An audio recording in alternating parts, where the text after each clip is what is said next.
Hello viewers, welcome back. आज हम देखेंगे 12 अगस्त से पहले के वीक में जो इम्पॉर्टेंट करंट अफेयर्स हुए हैं उनके बारे में। तो एक तरह से वीकली करंट अफेयर्स आप इसे कह सकते हैं। शुरू करते हैं पहले पॉइंट से। पहला पॉइंट कह रहा है, केंद्र सरकार ने देश में सैन्य उत्पादन बढ़ाने हेतु बाहर से आने वाले यानी जो एक्सपोर्ट किए जा रहे हैं उपकरण मिलिट्री के लिए, उन पर प्रतिबंध लगाने का फैसला किया है। लगभग 101 तरह के उपकरण हैं जिन पर प्रतिबंध लगाया गया है एक्सपोर्ट करने का, और ऐसा इसलिए किया गया है जिससे आत्मनिर्भर भारत का जो एक विचार चल रहा है, एक क्रांति चल रही है, उसे अचीव किया जा सके।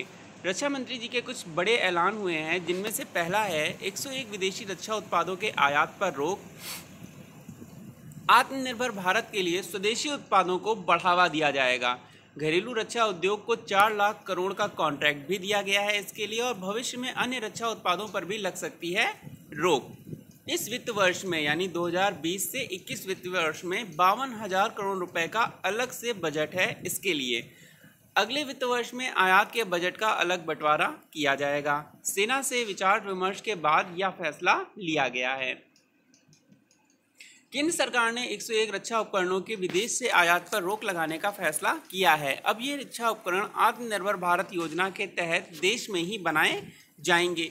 जिन रक्षा उपकरणों का भारत में निर्माण किया जाएगा उनमें artillery guns, assault rifles, corvettes, sonar system, transport aircraft, LCH, radar समेत कई अन्य जरूरी उपकरण शामिल हैं।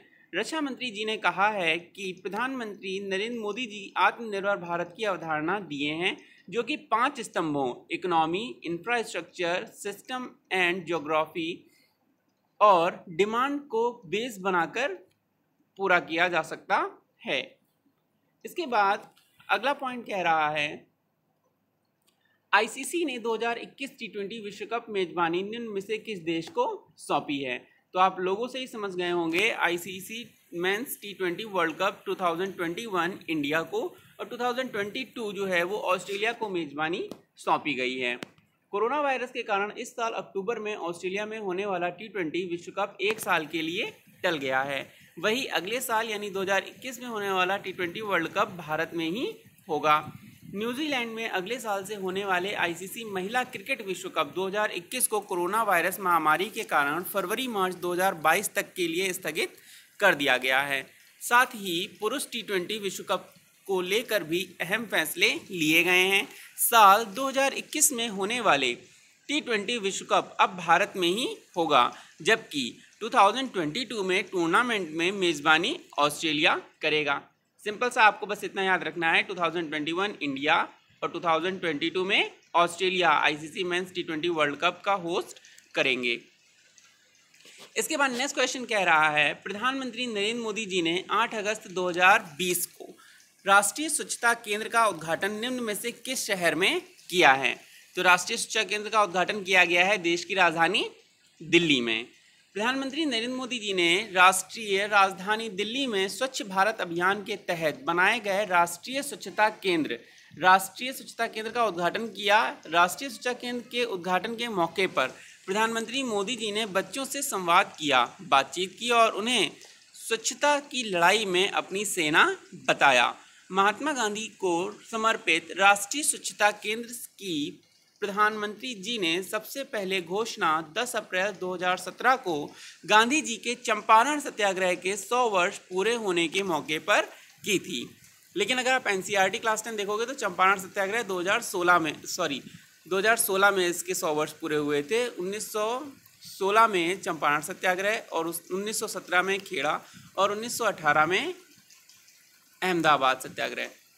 खैर, इसके बाद अगला है, राष्ट्रीय रामनाथ कोविंद ने एक नए नियंत्रक एवं महालेखा परीक्षक comptroller and auditor general of India CAG के रूप में किसे शपथ दिलाई है?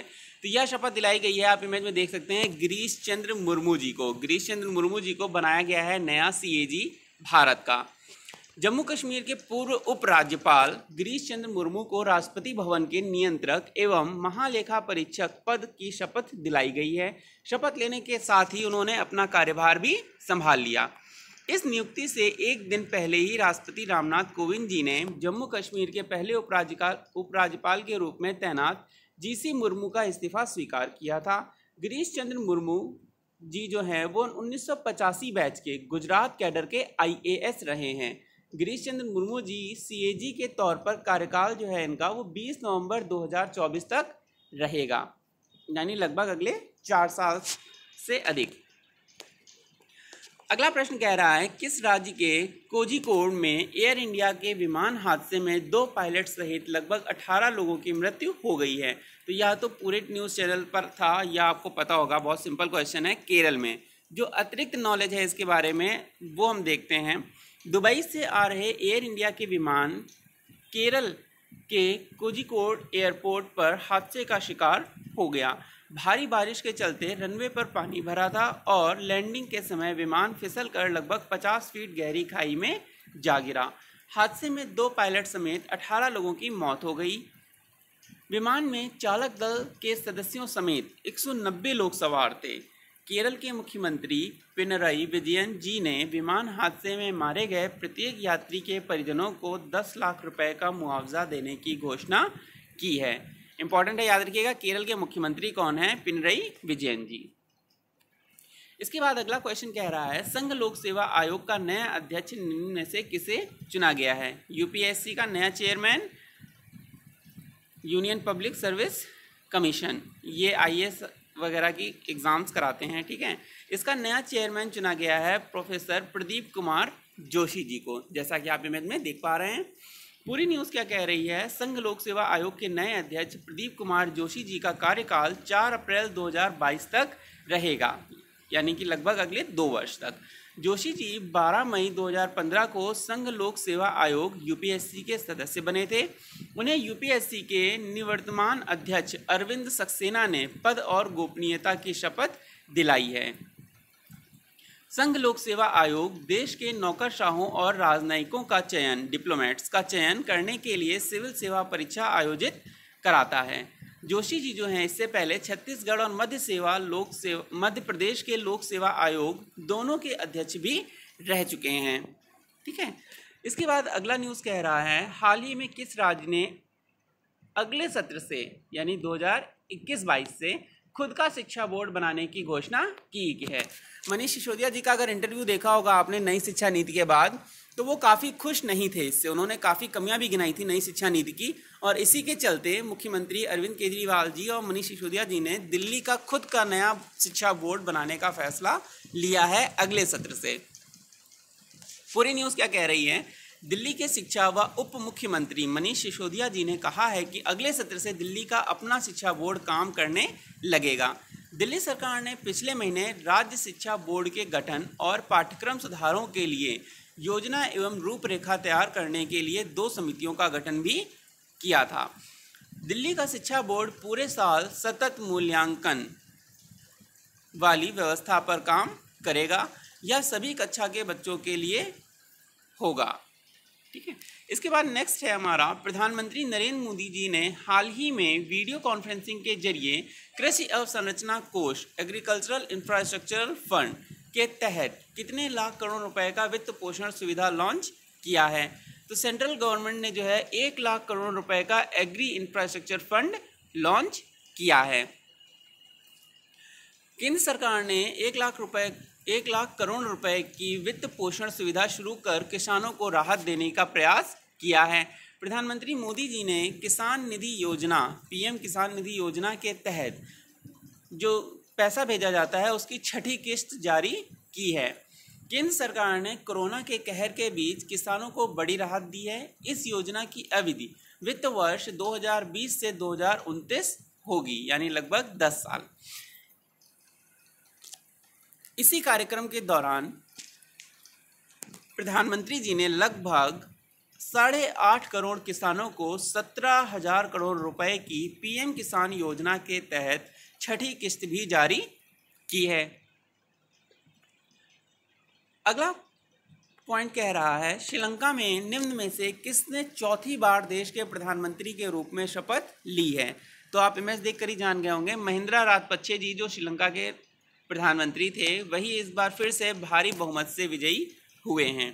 श्रीलंका पीपल्स पार्टी SLPP के 74 वर्षीय नेता महिंदा राजपक्षे जी ने 9 अगस्त 2020 को चौथी बार देश के प्रधानमंत्री के रूप में शपथ ली।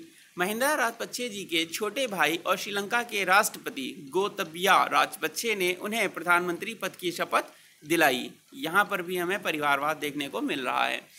श्रीलंका में 68 लाख मतदाताओं ने अपने मताधिकार का इस्तेमाल किया और मतदान प्रतिशत 59.9% रहा, यानी लगभग 60% रहा मतदान यहाँ पर। महिंदा राजपक्षे जी 2005 से 2015 के बीच करीब एक दशक तक देश के राष्ट्रपति भी रह चुके हैं। इसके बाद अगला पॉइंट कह रहा है राष्ट्रीय हथकरघा दिवस निम्न में से किस दिन मनाया जाता है। तो नेशनल हैंडलूम डे मनाया जाता है 7 अगस्त को। प्रतिवर्ष 7 अगस्त को राष्ट्रीय हथकरघा दिवस मनाया जाता है। इस वर्ष राष्ट्रीय हथकरघा दिवस का 5वां संस्करण मनाया जा रहा है। इसका उद्देश्य भारत में हथकरघा कारीगरों को सम्मानित करना है तथा देश के हथकरघा उद्योग पर प्रकाश डालना भी है। राष्ट्रीय हथकरघा दिवस के द्वारा भारत के सामाजिक आर्थिक विकास सोशियो इकोनॉमिक डेवलपमेंट पर हथकरघा उद्योग के योगदान आय में वृद्धि किए जाने पर फोकस किया जाएगा। 5वां संस्करण है 7 अगस्त को मनाया जाता है नेशनल हैंडलूम डे। बस इतने की पॉइंट्स आपको याद रखने हैं इसमें। इसके बाद अगला पॉइंट कह रहा है भारत का पहला हिम तेंदुआ संरक्षण केंद्र किस राज्य में विकसित किया गया है। तो भारत का पहला हिम तेंदुआ संरक्षण केंद्र विकसित किया गया है उत्तराखंड में। उत्तराखंड सरकार ने भारत का पहला हिम तेंदुआ संरक्षण केंद्र विकसित किया है। इस संरक्षण केंद्र को उत्तराखंड वन विभाग द्वारा संयुक्त राष्ट्र विकास कार्यक्रम UNDP द्वारा विकसित किया जाएगा। साथ ही साथ इस संरक्षण केंद्र का मुख्य उद्देश्य हिमालयी पारिस्थितिकी तंत्र यानी हिमालय के इकोसिस्टम का संरक्षण करना और पुनर्स्थापन रिहेबिलिटेशन है। इसका उद्देश्य मायावी हिम तेंदुओं और अन्य लुप्त प्राय एक्सटिंक्ट हो रहे हिमालयी प्रजातियों का संरक्षण करना है। पिथौरागढ़ और उत्तरकाशी जिलों में कई हिम तेंदुओं को देखा गया था। इसके अलावा राज्य सरकार के अनुसार इस समय राज्य में लगभग 86 यानी 86 हिम तेंदुए भी मौजूद हैं। इसके बाद अगली खबर हमारी कह रही है किस राज्य की सरकार ने ऑनलाइन कक्षाएं शुरू करने के लिए गूगल के साथ समझौता किया है। तो यहाँ पर आप महाराष्ट्र के CM उद्धव ठाकरे जी को देखकर समझ ही गए होंगे कि महाराष्ट्र सरकार ने गूगल के साथ टाई अप किया है ऑनलाइन क्लासेस शुरू करने के लिए। इसके बाद नेक्स्ट न्यूज़ है PNB हाउसिंग फाइनेंस के Punjab national bank housing finance के नए MD और CEO किसे नियुक्त किया गया है। तो नया MD और CEO बनाया गया है PNB हाउसिंग फाइनेंस का हरदयाल प्रसाद जी को। आप MS से रिलेट कर पा रहे होंगे, इससे मेमोराइज ही रहेगा आपको लंबे समय तक। नेक्स्ट क्वेश्चन कह रहा है केंद्रीय रिजर्व पुलिस बल CRPF का महानिरीक्षक किसे नियुक्त किया गया है। तो CRPF का महानिरीक्षक नियुक्त किया गया है PS रानी पसे जी को। PS रानी पसे जी को आप देख पा रहे हैं यहाँ पर। इसके बाद नेक्स्ट क्वेश्चन है कवकाज 2020 अभ्यास किन 2 देशों के बीच आयोजित किया गया है। यह सैन्य अभ्यास किया गया है भारत और रूस के बीच में। भारत और रूस के बीच में होने वाले सैन्य अभ्यास का नाम क्या था, कवकाज। ये आपको याद रखना है। इसके बाद अगला प्रश्न कह रहा है भारतीय reserve bank RBI reserve bank of India ने कोविड-19 संबंधित तनावग्रस्त परिसंपत्तियों के समाधान के लिए वित्तीय मापदंडों का सुझाव देने के लिए किस समिति का गठन किया है। तो समिति का गठन हमेशा याद रखिएगा मुखिया के नाम पर ही होता है। जो हेड होगा समिति का उसी के नाम पर समिति का नाम होता है। तो KV कामत समिति 5 मेंबर्स कमिटी है। KV Kamath panel constituted by RBI to restructure loans. ठीक है, 5 लोगों की समिति है जिसके हेड कौन है, KV कामत जी, और इन्हीं के नाम पर इस समिति का नाम भी है जैसा कि आप इमेज में देख पा रहे हैं। इसके बाद अगला न्यूज़ कह रहा है भारत छोड़ो आंदोलन की 78वीं वर्षगांठ 8 अगस्त 2020 को समूचे देश में मनाई गई।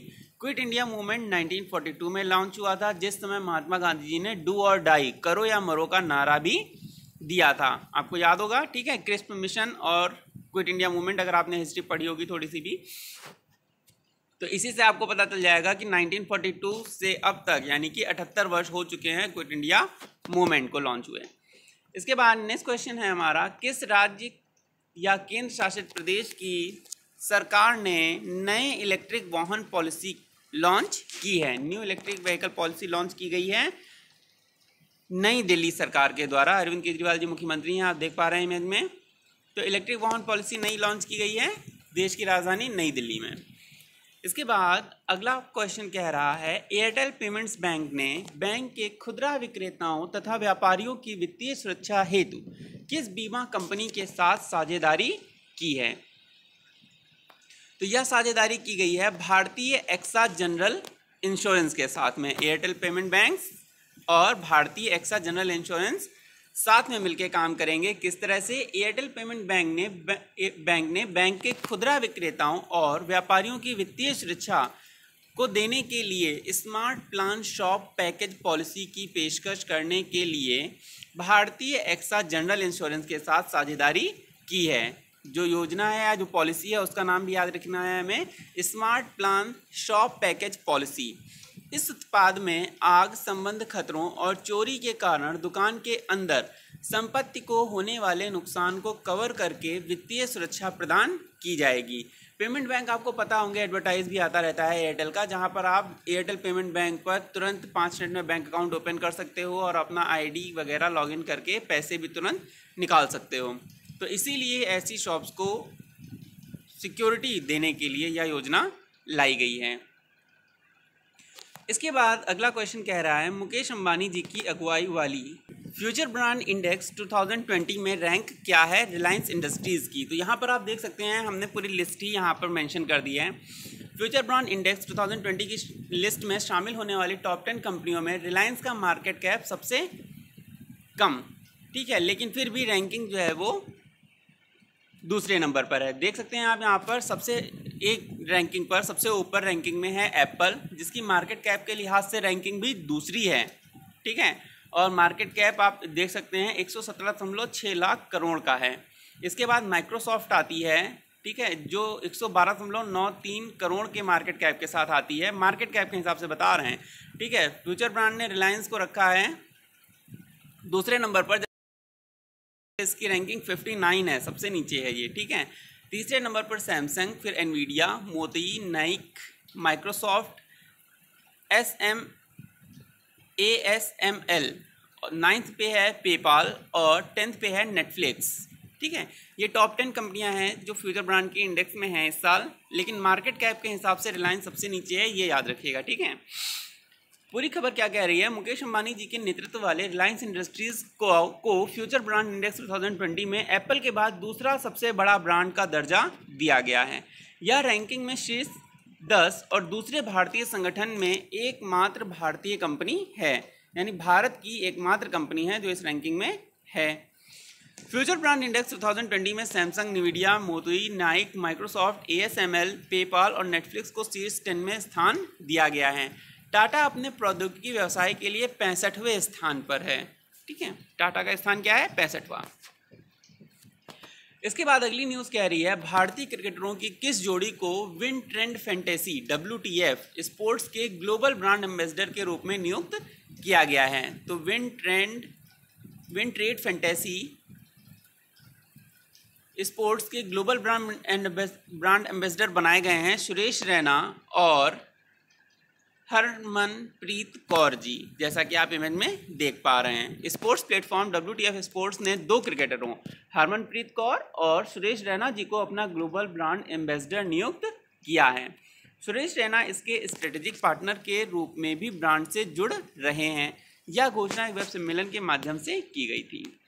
इसके बाद अगला पॉइंट कह रहा है, भारतीय रेलवे ने तकनीकी खराबी के कारण ट्रेन की देरी और लंबी प्रतीक्षा को कम करने में मदद करने हेतु कौन सा ऐप लॉन्च किया है? तो इसके लिए लॉन्च किया गया ऐप है overhead equipment, OHE। Overhead equipment होता है जो ट्रेन के ऊपर आपने देखा होगा सिस्टम लगाया जाता है जो ट्रेन को चलाने में मदद करता है। अगर उसमें कोई फॉल्ट वगैरह होती है तो उसकी जानकारी मिल जाएगी, प्लस जो देरी होती है उसकी भी जानकारी मिलेगी। भारतीय रेलवे द्वारा एक overhead equipment inspection app launch की गई है जो तकनीकी खामियों के कारण ट्रेन की देरी और लंबे इंतजार को कम करने में मदद करेगा। ऐप को समूचे देश की जानकारी के आधार पर तैयार किया गया है। इसके अलावा भारतीय रेलवे के इतिहास में 1 जुलाई 2020 को पहली बार 100% ट्रेनें निर्धारित समय पर अपने गंतव्य पर पहुंची। कोरोना की वजह से चल भी ज़्यादा नहीं रही हैं, लोकल तो ऑलमोस्ट, ये कोई बड़ी अचीवमेंट नहीं है। रेलवे का इससे पिछला सबसे अच्छा रिकॉर्ड 23 मई 2020 को 99.54% रहा था, वो भी कोरोना काल का ही है। ठीक है, तो ज़्यादा ट्रेनें चल नहीं रही हैं, कम चल रही हैं, ट्रैफिक नहीं है, तो मैनेज करना थोड़ा आसान होता है, कोई बहुत बड़ी अचीवमेंट नहीं है। इसके अलावा अगली न्यूज़ कह रही है अद्भुत अयोध्या पुस्तक किसने लिखी है जो अयोध्या के इतिहास पर प्रकाश डालेगी। अयोध्या के ऊपर, ठीक है, जिनमें नीना रॉय जी ने लिखी है, आप इमेज में देख पा रहे होंगे। नीना राय द्वारा अमेजिंग अयोध्या नामक पुस्तक का लेखन किया गया है। यह पुस्तक शहर के बारे में प्रामाणिक जानकारी प्रदान करेगी जो न केवल प्राचीन हिंदुओं के जीवन और समय को समझने में मददगार होगी बल्कि राम और सीता जी के बारे में भी जानकारी देगी। पुस्तक का प्रकाशन कौन कर रहा है, पब्लिशर कौन है, ये जानना बहुत ज़रूरी है। हाउस ब्लूम्सबरी, ठीक है, हाउस ब्लूम्सबरी द्वारा इसका पब्लिशर किया जा रहा है। इसके बाद अगली न्यूज़ हमारी कह रही है प्रख्यात व्यक्तित्व, फेमस पर्सनालिटी हैं ये शर्ली एन ग्राउ जी, जिनका हाल ही में निधन हो गया है, वह किस रूप में प्रसिद्ध थीं। तो ये एक उपन्यासकार थी, नॉवेलिस्ट थी। प्रसिद्ध कथा लेखक और पुलित्जर पुरस्कार विजेता शर्ली एन ग्रो का निधन हो गया। उनका जन्म 8 जुलाई 1929 को न्यू ऑरलिन्स, लुसियाना, संयुक्त राज्य अमेरिका में हुआ था। 1929 the great year of depression, economic depression, ठीक है। 1929 जब लाहौर सेशन हुआ था, 1929 जब पहली बार स्वराज, कंप्लीट इंडिपेंडेंस भी डिमांड की गई थी इंडिया में। काफ़ी इंपॉर्टेंट ईयर है, इससे रिलेट करेंगे तो आपको याद रहेगा। उन्होंने 6 उपन्यास और 4 शॉर्ट स्टोरीज लिखी थी जो अभी डीप साउथ में न्यू ऑरलिन्स से उत्तर लुसियाना और अल्बामा में सेट हैं। उनकी पहली पुस्तक द ब्लैक प्रिंस 1954 में प्रकाशित हुई थी। पहली पुस्तक का नाम भी याद रखिएगा, 1954 में द ब्लैक प्रिंस। इसके बाद नेक्स्ट है तेंदु के पत्तों के संग्राहकों के लिए किस राज्य ने शहीद महेंद्र कर्मा तेंदुपत्ता संघर्ष सामाजिक सुरक्षा योजना शुरू की है। तो सबसे पहले तो आप ये जान लीजिए कि ये योजना छत्तीसगढ़ की है। और तेंदुपत्ता होता क्या है? तेंदुपत्ता का इस्तेमाल किया जाता है बीड़ी बनाने में, यानी जो सिगरेट से लोअर वाला होता है स्मोकिंग का इक्विपमेंट, वो बीड़ी बनाने में इसका इस्तेमाल किया जाता है। और छत्तीसगढ़ में सबसे ज़्यादा इसी पर राजनीति होती है। इवन इतनी ज़्यादा राजनीति होती है कि जब भी छत्तीसगढ़ में चुनाव होने वाले होते हैं, लेजिस्लेटिव असेंबली के इलेक्शन होने वाले होते हैं, उस साल वहाँ पर तेंदुपत्ता के दाम जो हैं वो अचानक से कम या ज़्यादा हो जाते हैं। इसमें आपको एब्रप्ट चेंजेस देखने को मिलेंगे जब भी चुनाव होने वाले होंगे छत्तीसगढ़ में। छत्तीसगढ़ के मुख्यमंत्री भूपेश बघेल जी द्वारा राज्य में तेंदुपत्ता संग्राहकों के लिए सामाजिक सुरक्षा योजना शहीद महेंद्र कर्मा तेंदुपत्ता संघर्ष समाज सुरक्षा योजना की शुरुआत की गई है। छत्तीसगढ़ में 2 ही चीज़ें मेन होती हैं अगर आप एग्रीकल्चर के हिसाब से देखेंगे, तेंदुपत्ता और पेड़ी यानी धान, ठीक है। इन दोनों पर ही राजनीति यहाँ पर चलती रहती है। जैसे हिमाचल प्रदेश में सेब के लिए, वैसे ही यहाँ पर तेंदुपत्ता और पेड़ी के लिए, धान के लिए। तेंदुपत्ता, तेंदु के पत्ते बीड़ी बनाने के लिए इस्तेमाल होने वाली बीड़ी पर लपेटी हुई पत्ती राज्य के वनवासियों द्वारा एकत्र की जाती है और जिसे बाद में राज्य सरकार द्वारा खरीदा जाता है। कांग्रेस नेता महेंद्र कर्मा के नाम पर तैयार की गई इस योजना का उद्घाटन उनकी जयंती के अवसर पर किया गया। राजनीति से ही प्रेरित है यह योजना भी। खैर, अगला पॉइंट कह रहा है किस राज्य सरकार ने आर्थिक विकास और रोजगार सेशन पर विशेष ध्यान देने के लिए नीति प्रयोगशाला स्थापित करने के लिए Indian school of business ISB के साथ समझौता ज्ञापन में प्रवेश किया है। तो यहाँ पर आप देख पा रहे होंगे आंध्र प्रदेश के मुख्यमंत्री YS जगनमोहन रेड्डी जी बैठे हैं और इन्होंने ISB के साथ समझौता ज्ञापन में प्रवेश किया है नीति प्रयोगशाला स्थापित करने के लिए। इसके बाद अगला न्यूज़ कह रहा है दैनिक बायोमेडिकल कचरे को ट्रैक करने के लिए केंद्रीय प्रदूषण नियंत्रण बोर्ड CPCB द्वारा विकसित एप्लीकेशन का नाम बताइए। तो विकसित एप्लीकेशन है डेली बायोमेडिकल कचरे को ट्रैक करने के लिए कोविड-19 BWM ऐप। अगर आप प्ले स्टोर में जाकर अपने फ़ोन में देखेंगे तो आपको ये एप्लीकेशन मिल जाएगी। 3.5 MB की एप्लीकेशन है, कोई बहुत बड़ी एप्लीकेशन नहीं है, और ये सेंट्रल पोल्यूशन कंट्रोल बोर्ड के द्वारा लॉन्च की गई है, CPCB के द्वारा लॉन्च की गई है। इसके बाद नेक्स्ट है, निम्नलिखित में से किस देश ने 1971 के मुक्ति युद्ध में शहीद हुए भारतीय सैनिकों के लिए एक स्मारक बनाने का निर्णय लिया है? तो 1971 में कौन सा देश आज़ाद हुआ था, यह हमें पता है, बांग्लादेश। ठीक है, बांग्लादेश लिबरेशन वॉर जो है वो 1971 में कंप्लीट हुई थी, और बांग्लादेश जो कि इससे पहले पूर्वी पाकिस्तान के रूप में जाना जाता था, वह स्वतंत्र होकर बांग्लादेश एक नया राष्ट्र बनता है। ठीक है, तो बांग्लादेश में ही भारतीय सैनिक जो शहीद हुए थे लिबरेशन वॉर में, उनको सम्मान देने के लिए यह स्मारक बनाया जा रहा है।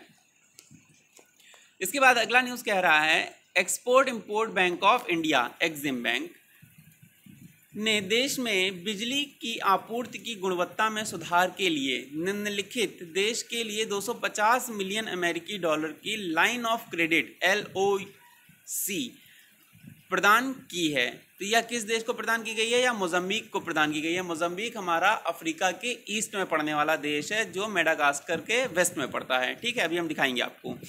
Exim bank extends $250 million line of credit to Mozambique.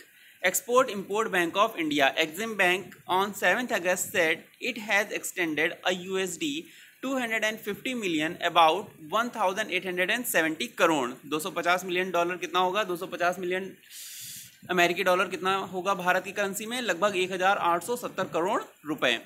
इतना लाइन ऑफ क्रेडिट एक्सटेंड किया गया है to Mozambique for improving power supply quality in the country. Mozambique में बिजली की आपूर्ति की गुणवत्ता में सुधार के लिए इतना पैसा इन्वेस्ट किया जाएगा। With the signing of this LOC agreement, EXIM bank till date has extended 14 LOCs to Mozambique. और ऐसा नहीं है कि मोज़म्बिक को पहला जो है ये लाइन ऑफ क्रेडिट दिया जा रहा है, अब इसको मिलाकर अब तक 14 LOCs line of credit Mozambique को दिए जा चुके हैं, जिनकी टोटल वैल्यू जो है वो 772.44 मिलियन अमेरिकी डॉलर है। मोज़म्बिक की हम बात कर रहे थे, तो मोज़म्बिक आप इंडिया के रेस्पेक्ट में अगर आप देखोगे तो इक्वेटर के नीचे ये रहा इंडिया, और इंडिया के जब हम वेस्ट में चलते हैं तो अरेबियन सी, और अरेबियन सी में ही हमारा मेडागास्कर आइलैंड अफ्रीका के ईस्ट में, और उसी के बगल में मोज़म्बिक, केनिया तंजानिया के जस्ट नीचे जिम्बाब्वे के ईस्ट में। ठीक है, तो आपको देश की लोकेशन पता होगी, ये ट्रॉपिक ऑफ कैप्रिकॉर्न और इक्वेटर के बीच में है। ठीक है, इंडिया के वेस्ट में, ज़्यादा दूर नहीं है। इसके बाद नेक्स्ट क्वेश्चन देखते हैं। PM ने अंडमान निकोबार केबल संचार सुविधा का उद्घाटन किया। बंदरगाह नेटवर्क मजबूत बनाने पर भी जोर दिया। Prime minister Shri Narendra Modi ji launches submarine cable connectivity to Andaman and Nicobar island CANI।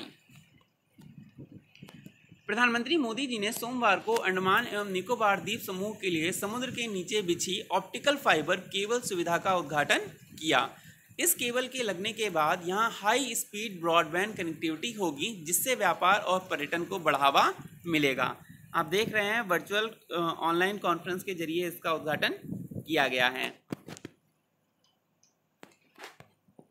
यह देश की सुरक्षा में भी सहयोग देगा, क्योंकि जितनी अच्छी कनेक्टिविटी होगी, जितना अच्छा कम्युनिकेशन होगा, उतना ही अच्छा हमारा डिफेंस सिस्टम भी होगा। ठीक है, नेक्स्ट पॉइंट और लास्ट पॉइंट आज का कह रहा है, कर्नाटक के हुबली में रेलवे संग्रहालय का हुआ उद्घाटन। कर्नाटक के हुबली में आप देख सकते हैं रेलवे संग्रहालय, यानी रेलवे से जुड़ी हुई जितनी भी इम्पोर्टेंट और हिस्टोरिकल चीज़ें होंगी, उनका म्यूजियम यहाँ पर संग्रहालय बनाया गया है, और उसका उद्घाटन किया गया है केंद्रीय मंत्री प्रहलाद जोशी और रेल मंत्री पीयूष गोयल जी के द्वारा वीडियो कॉन्फ्रेंसिंग के माध्यम से। प्रहलाद जोशी जी ने रेलवे मंत्री पीयूष गोयल के साथ इसका उद्घाटन किया वीडियो लिंक के माध्यम से, और बाद में राज्य मंत्री जगदीश शेट्टार के साथ संग्रहालय का दौरा भी किया। तो रेलवे संग्रहालय कहाँ बना है? कर्नाटक के हुबली में। रेल मंत्री कौन है? पीयूष गोयल। और केंद्रीय मंत्री कौन है इससे संबंधित? प्रहलाद जोशी। राज्य मंत्री कौन है इससे संबंधित? जगदीश शेट्टार। इतनी न्यूज़ आपको याद रखनी है। तो ये था आपका 12 अगस्त और उससे पहले के कुछ दिनों में हुए इंपॉर्टेंट इंसिडेंट्स। मिलते हैं नेक्स्ट वीडियो में कुछ नए करंट अफेयर्स के साथ। टिल देन रिवाइज करिए and take care. Thanks for watching.